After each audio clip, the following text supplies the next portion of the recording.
Assalamualaikum warahmatullahi wabarakatuh. Waalaikumsalam warahmatullahi wabarakatuh. Alhamdulillah Pak Kiai, apa kabar nih Pak Kiai? Alhamdulillah sehat. Ya. Meskipun cuaca di depan itu agak rintik-rintik hujan, tapi bikin hangat ya Pak Kiai. Iya. Mohon maaf belum sempat dibuatkan teh hangat nih Pak Kiai. Iya, nggak apa-apa. Iya.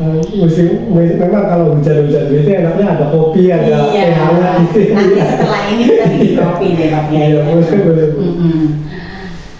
Pemirsa, pada kesempatan ini kami kedatangan seorang kiai muda di daerah Kedawung, Kabupaten Cirebon, yaitu Bapak Kiai Haji Abdul Muiz Syairozi, STHI MHI. Beliau adalah Ketua MWCNU Kecamatan Kedawung. Tapi juga beliau punya jabatan lain, yaitu sebagai Ketua ISNU Kabupaten Cirebon. Luar biasa nih Pak Kiai. Alhamdulillah kita ketemu di sini di podcast KRK KUA Revitalisasi Kedawung. Mantap sekali itu. Iya. Mantap sekali. Yang selalu saya tanyakan kepada orang-orang yang baru datang ke KUA ini, saya juga menanyakan hal yang sama Pak Kiai. Apa kesan pertama Pak Kiai pas menjajaki KUA Kedawung? Pertama saya lihat kesan secara fisik dulu ya. Betul. Fisik bangunannya itu waduh luar biasa memang. Amin. Walaupun tempatnya juga agak menyempit gitu. Masuk ke gang, tapi saya kira bangunan itu menunjukkan bahwa KUA Kedawung dikelola secara profesional, dijadikan sebagai sentral kegiatan keagamaan yang saya kira luar biasa. Itu secara fisik saya lihat ketika saya datang ke sini. Dan ketika masuk ternyata fasilitas kayak model podcast dan lain sebagainya juga terpenuhi semuanya ya. Termasuk diantaranya kopi yang tadi diminum di situ. Itu luar biasa sekali pelayanannya. Iya, Pak Kiai. Punten. Ini kan pertama kali Pak Kiai baru datang ke sini ya di KUA ya? Baru pertama kali datang saya. Iya. Kenapa disebut KUA Revitalisasi Kedawung? KUA Kedawung ditunjuk sebagai salah satu KUA yang direvitalisasi oleh pemerintah, yaitu Kedawung dan Mundu. Untuk wilayah Kedawung bagian barat inilah Kedawung, bagian timurnya Mundu. Nah, dan gedung ini memang sudah kenapa ditunjuk sebagai KUA Revitalisasi Kedawung? Karena gedung ini sudah berstandar SBSN, standar nasional, yang dibuat oleh pemerintah. Kenapa sih KUA Revitalisasi Kedawung ditunjuk sebagai KUA yang direvitalisasi? Yang pertama sudah menjadi kantor standar SBSN, dan yang kedua sebagai KUA percontohan bahwa sejauh ini Pak Kiai, kalau kesan pertama KUA itu ngurusinnya apa Pak Kiai? Ya, ngurusi soal keagamaan itu. Enggak, kesan pertama yang ini biasanya orang menangkap itu soal pernikahan aja. Pernikahan. Orang mau kawin, hasil larinya ke KUA. Padahal peran KUA sebagai miniatur Kementerian Agama yang terkecil di kecamatan, dia punya peran banyak. Dari sisi keagamaan, yaitu dari tentang konsultasi zakat wakaf, keluarga sakinah, produk pangan halal, dan lain-lain sebagainya gitu. Artinya yang bidang-bidang keagamaan itu harusnya dikelola oleh KUA.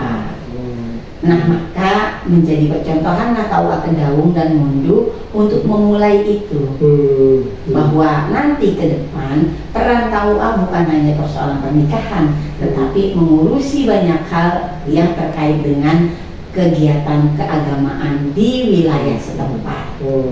Berarti revitalisasi itu terkait dengan hal luasan cakupan kerja itu ya. Jadi memang dulunya KUA itu hanya pernikahan saja. Betul. Sekarang kemudian karena direvitalisasi akhirnya menjadi luas juga untuk digarap oleh KUA. Iya. Bukan ini maksudnya dari dulu sebetulnya peran itu sudah ada, tetapi karena yang ditangani hanya persoalan pernikahan, maka image masyarakat terbangun bahwa KUA hanya urusan pernikahan. Sekarang difungsikan kembali, revitalisasi itu mengembalikan fungsi vital KUA, bahwa KUA bukan persoalan hanya nikah, tetapi juga mencakup hal-hal yang lain. Nah, ini dikembalikan kembali. Menurut Pak Kiai, karena emang revitalisasi ini dimulai oleh Gusmen, maka menjadi program Gusmen yang berakhir 2024 begitu.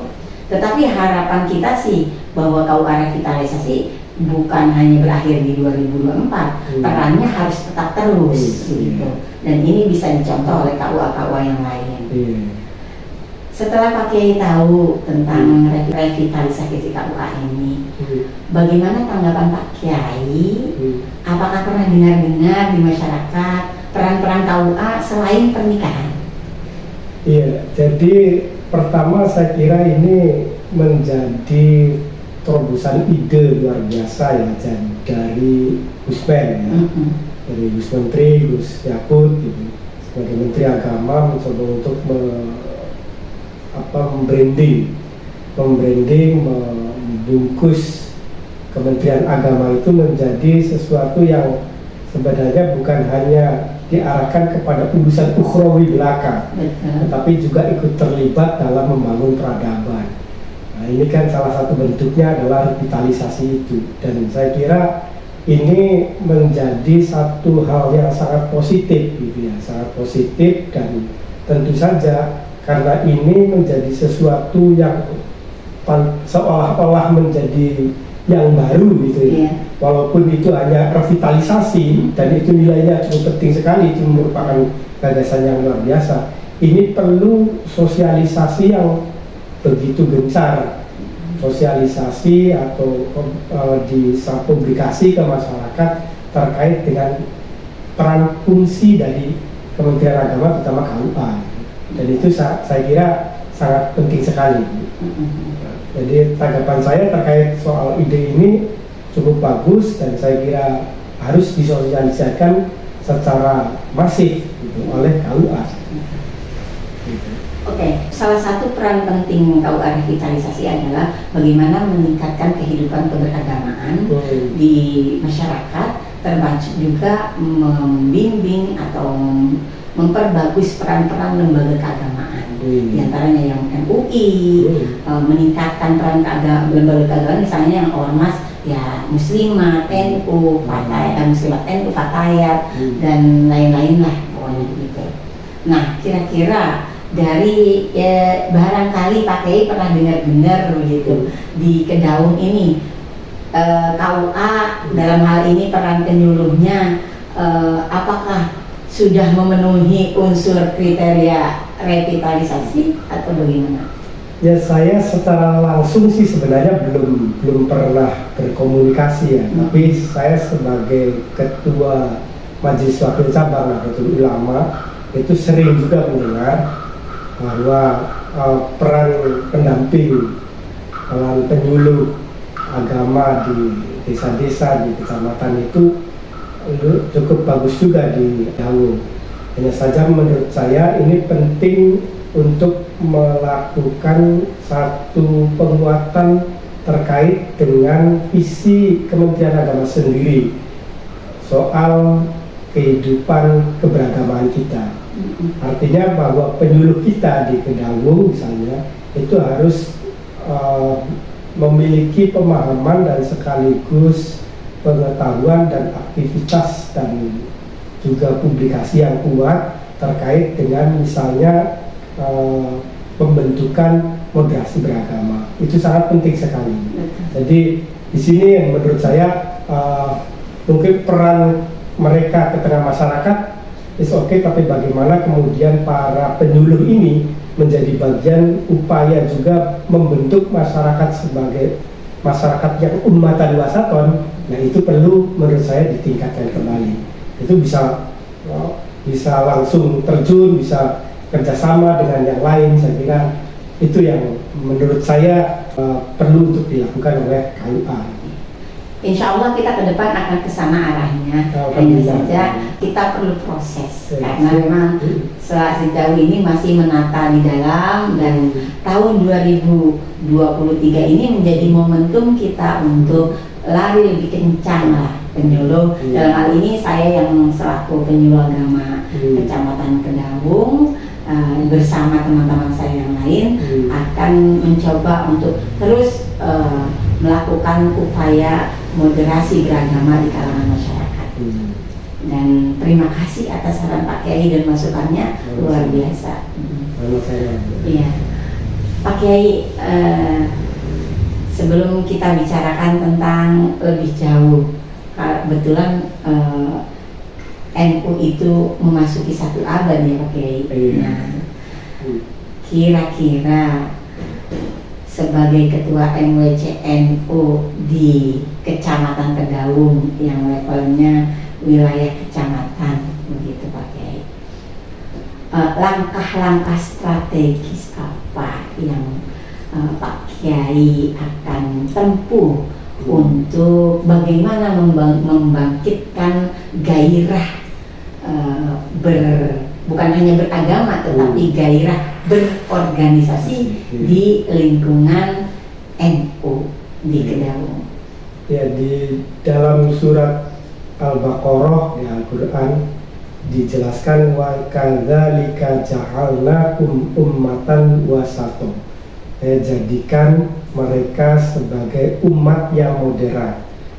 Nah, di ayat tersebut Allah itu menggunakan kata-katanya atau kalimatnya ja'alna, tidak kholakna. Itu memiliki konsekuensi makna yang berbeda. Kalau kholakna itu semacam granted ya, atau pemberian langsung dari Tuhan tanpa ada proses keterlibatan manusia. Tapi kalau ja'alna itu butuh keterlibatan kita sebagai manusia. Maka umatan wasato, umatan yang moderat ini, umat yang moderat ini itu tidak bisa terwujud dengan sendirinya kecuali ada upaya dari kita. Jadi kita berupaya untuk menciptakan sebagai umat yang moderat. Nah, tujuannya kenapa harus moderat? Syuhada a'alan nas, supaya kita berperan di tengah masyarakat. Berperan dalam sisi apa? Berperan dalam membangun peradaban, berperan dalam ilmu pengetahuan, berperan dalam membangun kesejahteraan ekonomi, berperan dalam pendidikan dan seluruhnya, segala bidang aspek kehidupan. Disitulah kita penting untuk berperan, dan peran itu memungkinkan sekali kalau kita menjadi sebagai umatan wasaton. Berbeda kalau kita menjadi umat yang ekstrim, maka kecenderungannya bukan membangun tapi destruktif, justru merusak tatanan sosial, merusak tatanan pemahaman kehidupan ilmu pengetahuan, dan bahkan bisa membuat kegoncangan resesi ekonomi global misalnya. Itu diakibatkan oleh sikap-sikap yang ekstrim, gitu, yang tidak moderat. Maka peran di sini tidak membangun. Maka di situ di dalam Al-Qur'an jelas wa ja'alnakum wa kadzalika ja'alnakum ummatan wasata. Nah, jadi peran ini yang kemudian menjadi penting, sehingga kita sebagai warga Nahdlatul Ulama yang memiliki paham ahli sunnah wal jamaah, di mana karakter aswaja itu adalah tawasud, tawazun, tasammuh dan iktidal, itu ya dituntut iya atau tidak menjadi sebagai kaum atau sebagai muslim yang harus berperan di tengah masyarakat dari seluruh bidang aspek kehidupan tadi. Nah, untuk menjelang 1 abad ini, saya kira NU memang sudah mempersiapkan di tengah krisis kehidupan keberagamaan global, krisis ekonomi global dan lain-lain. Itu orang-orang NU untuk mempersiapkan bagaimana menguatkan keagamaan kita untuk menjadi sebuah orang muslim yang moderat, termasuk diantaranya di Kedaung misalnya. Untuk menghadapi atau memasuki abad yang kedua, maka kita harus mempersiapkan sumber daya manusia kita, harus mempersiapkan tentang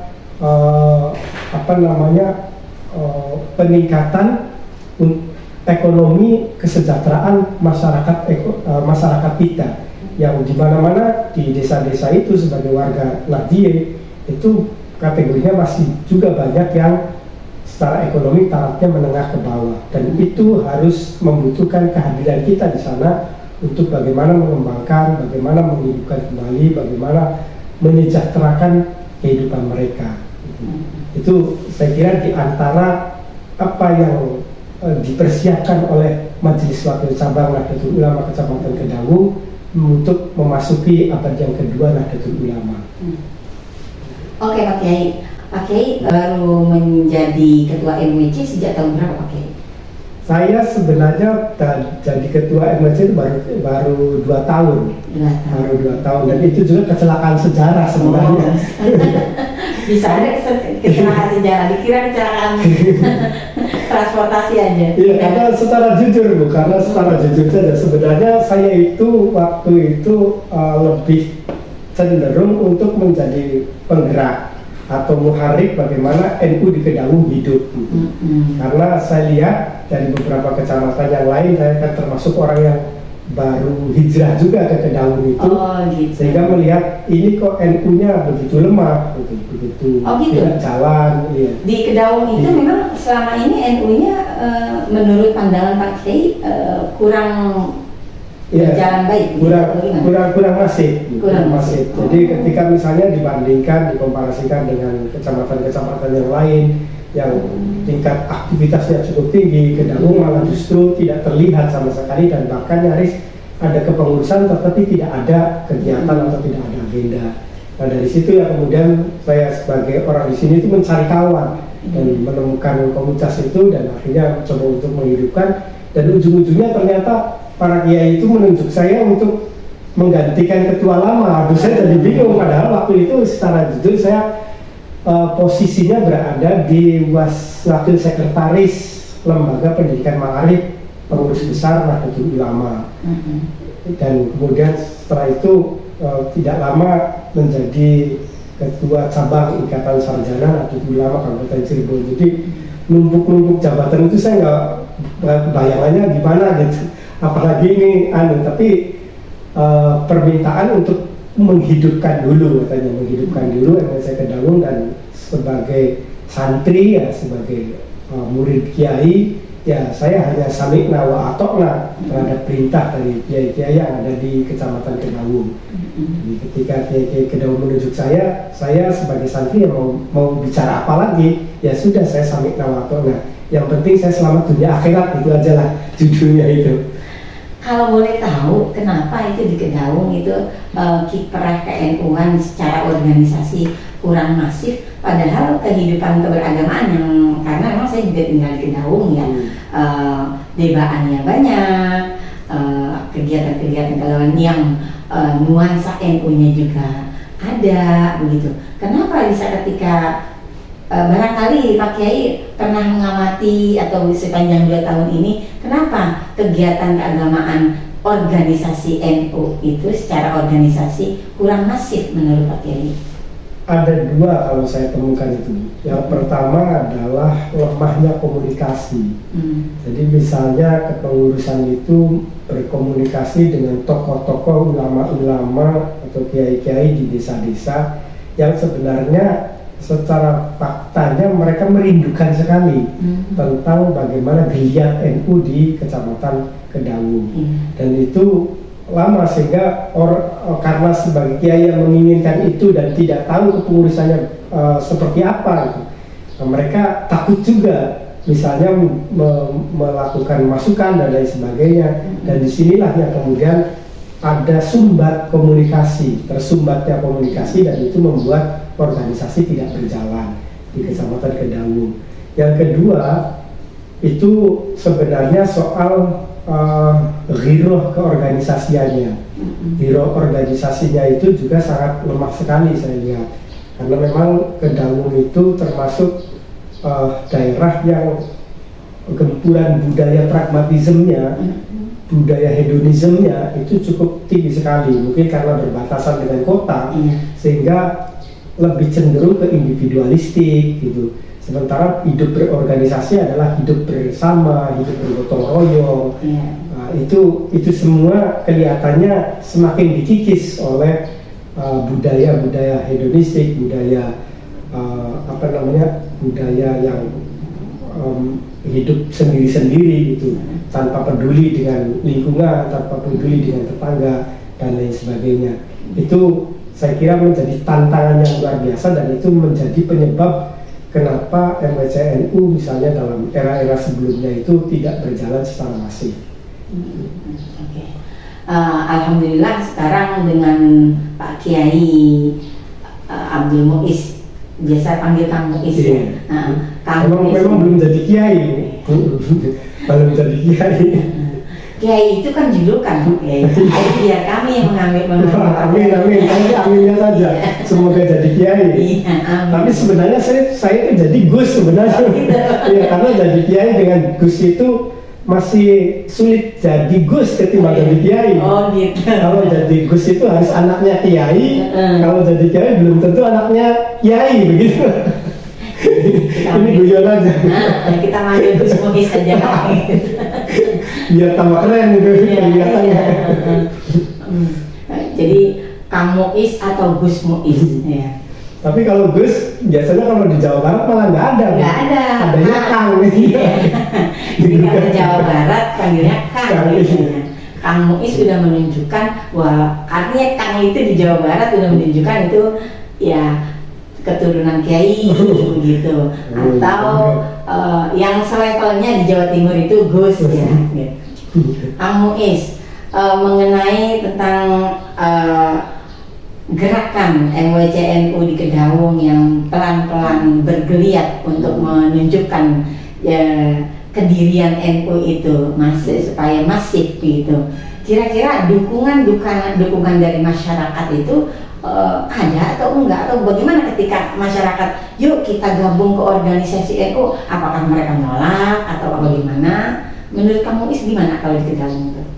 Jadi kita pernah cek ombak, jadi ketika kepengurusan MWC itu tidak berjalan, kita dengan beberapa teman-teman muda di sini itu menggelar peringatan Hari Santri, Harlah NU, Harlah NU, dan kita tempatkan di salah satu desa, dan ternyata itu antusiasme masyarakat ketika yang menggelar NU pada waktu itu sangat luar biasa, termasuk tokoh-tokoh dan masyarakatnya.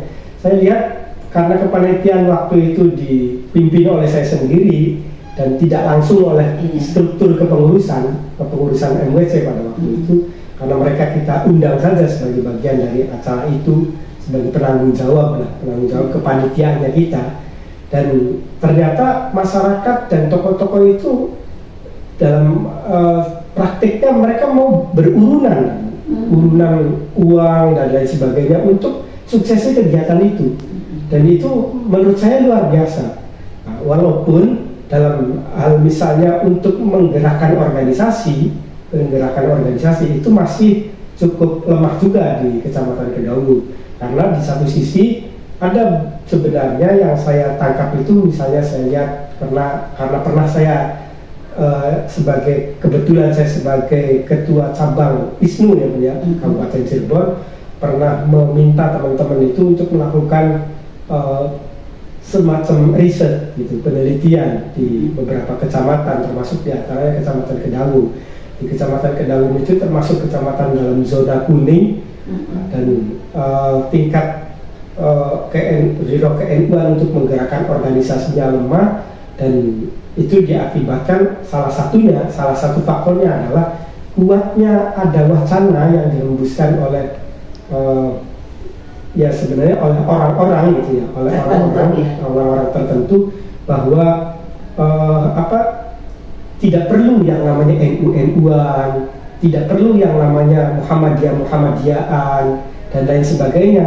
Yang penting judulnya Islam gitu. Pokoknya Islam, nggak penting NU-NU-an sih, nggak penting Muhammadiyah-Muhammadiyaan sih. Nah itu gencar sekali.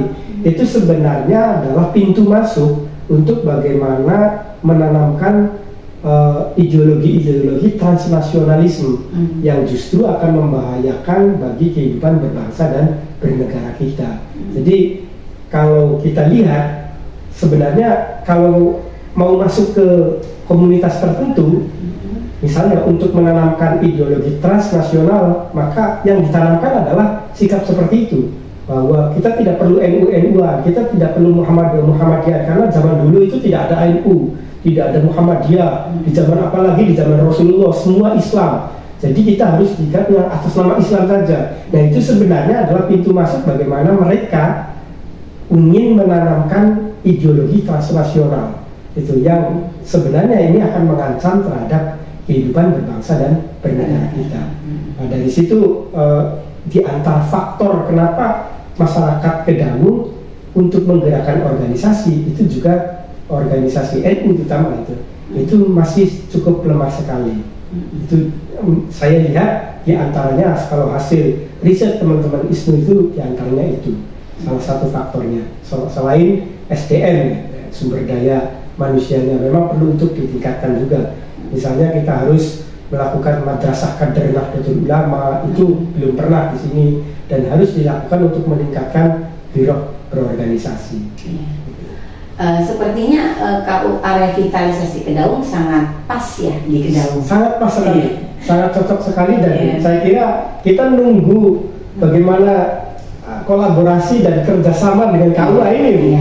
Bagaimana fungsi KUA adalah menguatkan lembaga keagamaan. Ya, di antara lembaga keagamaan itu kan banyak, ada MUI, ada DMI, termasuk ormas-ormas. Ya. Artinya kalau ormas-ormas baik NU maupun Muhammadiyah kuat, sebetulnya paham-paham lain yang ingin masuk menjadi berpikir banyak kan untuk bagaimana masuk sini. Tapi karena lemah, maka kemudian gampang sekali hal yang lain itu masuk. Nah, itu peran fungsi KUA untuk menguatkan lembaga keagamaan di masyarakat. Nah, karena itu pada kesempatan ini saya sangat berterima kasih sekali kepada Kang Muiz yang mau diundang ke KUA Kedaung. Saya juga terima kasih KUA sudah mau mengundang saya karena saya bukan siapa-siapa ternyata. Karena nanti ini mungkin bisa jadi akan viral nih, kita akan podcast ini kan kita sudah di YouTube sudah kita sebarkan. Gitu. Luar biasa. Termasuk gagasan Kang Muiz yang menyangkut tentang masalah MUI-CNU supaya tentang kegiatan membangkitkan kehidupan ekonomi di antara masyarakat, kami juga sudah lakukan. Gitu, KUA revitalisasi Kedaung punya kampung percontohan. Di belakang Kang Muiz ada namanya kampung percontohan Kazari, kampung zakat mandiri. Mantap sekali. Apa itu konsep ini apa itu?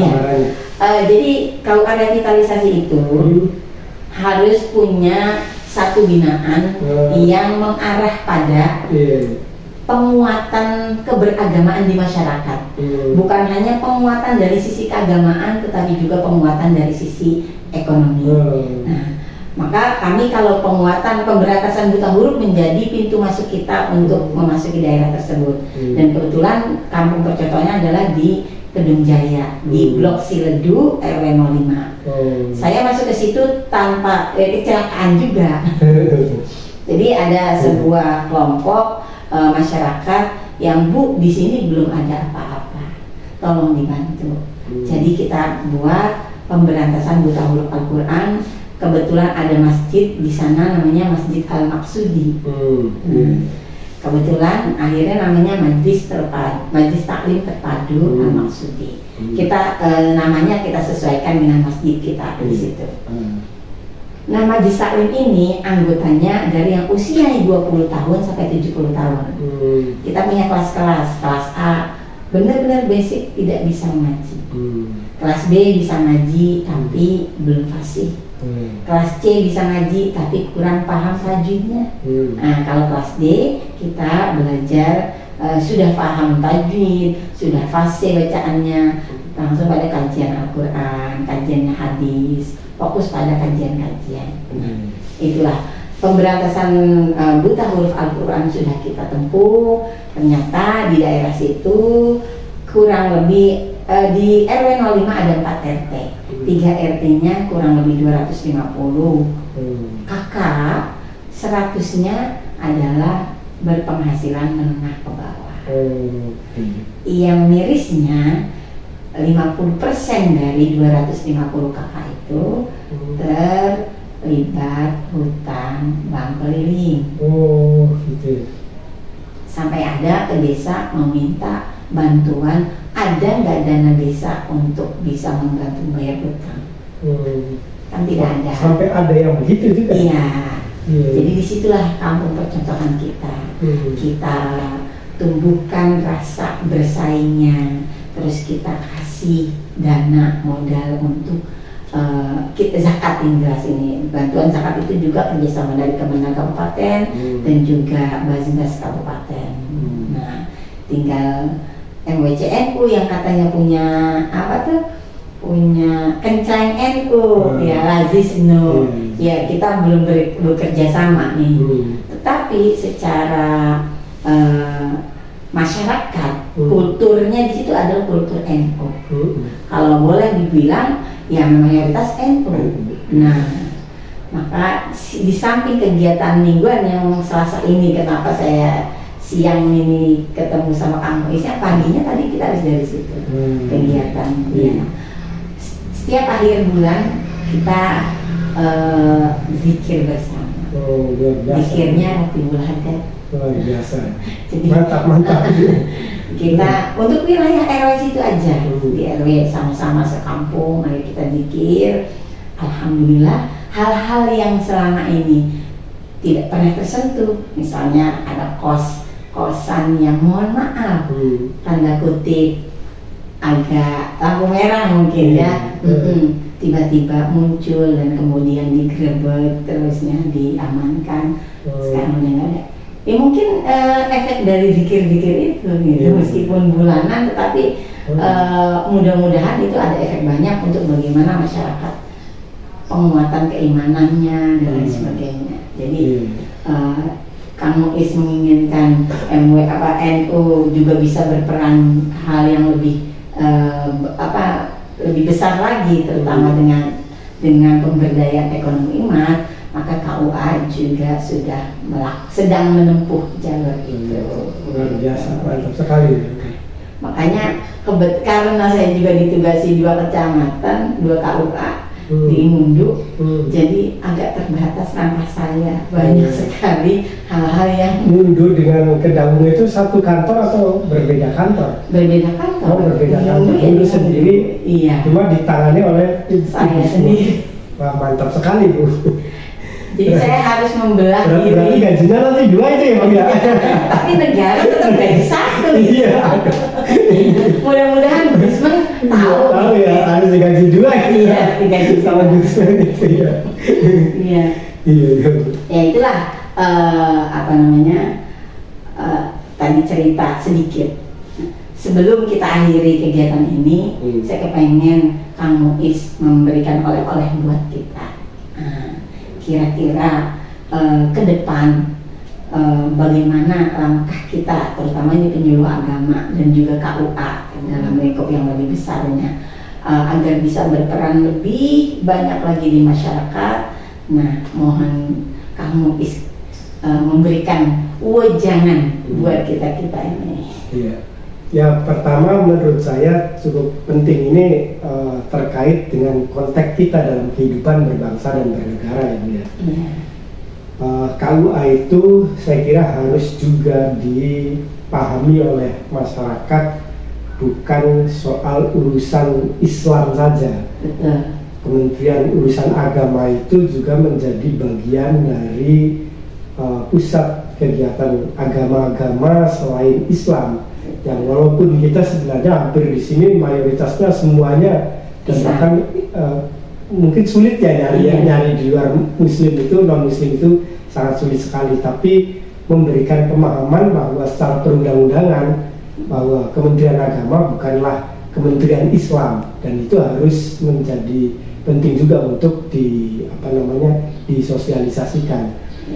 Itu harus orang paham sambari kita menguatkan tentang, karena kita sebagai seorang Muslim, seorang Islam ya, maka kita juga harus menguatkan tentang keimanan kita. Itu KUA juga harus berperan.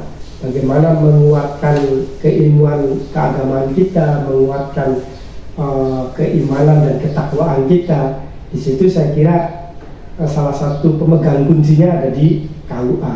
Saya kira itu kalau catatan saya yang paling penting adalah itu.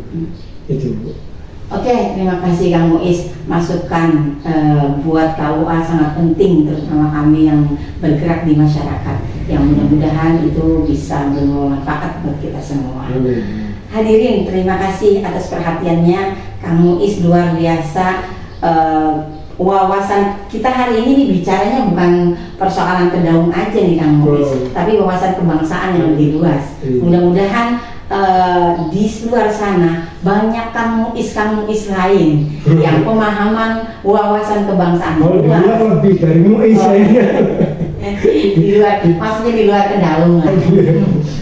Yang lebih banyak, yang juga banyak tumbuh Kang Muiz yang wawasan kebangsaannya sangat luas, dan juga bagaimana merawat Indonesia agar kita bersama-sama berjalan seiringan tanpa memandang agama, ras, suku dan lain sebagainya, bahwa kita satu tubuh Indonesia. Salam Kazari, kampung zakat mandiri. Wassalamualaikum warahmatullahi wabarakatuh. Waalaikumsalam warahmatullahi wabarakatuh.